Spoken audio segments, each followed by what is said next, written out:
My mother and father, they used to have all the little animals. Everyone that had a sick animal or a young animal that they found, native animal, they'd bring it along to Una and she'd rear it. And there was emus and baby foxes and kangaroos and wombats. She had a few birds, ringtail possums.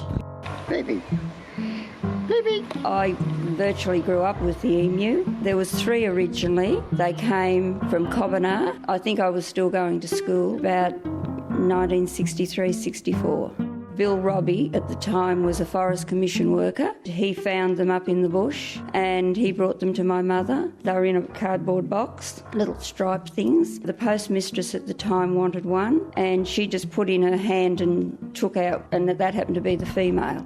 There was 2 of them floating around the place. They just thought they were part of the family farm out there, and they used to just wander around the paddock. They both used to get around with Dad in the paddock. If Dad was irrigating, Dad had a Land Rover, and they'd pinch things out of the back of the Land Rover like a hammer or a pair of pliers, and they were sort of a little bit mischievous in those early days, and he'd be watering and they'd get in the channels and sort of wallow around in the channel in the water, have a bath, and we saw a different side to them, really. They are quite playful. One disappeared about 30 years ago, left the other one, and it's been there ever since, and people drive past and pull up and have a look and feed it and go off, and it's just been part of the place for the last 60-odd years. We didn't realise how old it was. We thought, oh, gee, he must be getting pretty old now, and he's got a bit of arthritis and he has a bit of trouble getting up and down, but he still gets around. But we started to think about it, and then I dragged out a few photos, and there's a photo of him. I took a photo of me brand new Holden car, which I bought in 1965, and I took the photo about 1966, 67, and here's the old emu,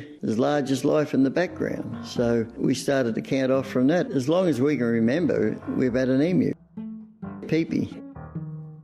What do you think has been the secret to Pepe's longevity? I think maybe because he's a male emu, and the male emus were isolated anyway because they reared the young on their own, and I think they may be used to living in isolation.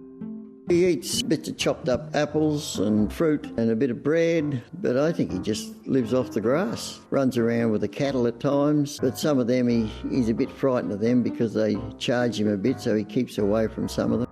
He comes up looking for a bit of food, and some of the kids pat him a bit, and he likes to get into a pool of water and he flutters around in the water at times. There's the Valencia Creek there. He goes down and wanders along there, and he had a mate there for a while. It was the goat. My mother had a goat, and the pair of them would go down the paddock together like they were inseparable, and the poor old goat after a while got that old and died, and he was on his own. When he lost his brother, he just palled up with the goat or got around with the cattle, or sometimes at that stage my father had sheep and he just got around with the sheep in the paddock. Maybe he didn't even know he was an emu if he was on his own. He doesn't want to get out. A couple of times he got out on the road and he was frightened, and we just walked down with him and he come back in the yard again, and he just never wanders off. Got his own little patch and that's it. He was free to go. The house gate was always open. He could have gone to the bush if he wanted to, but obviously he's always been happy where he is. You see him sometimes and you say, well, gee, getting old, he looks a bit crippled, but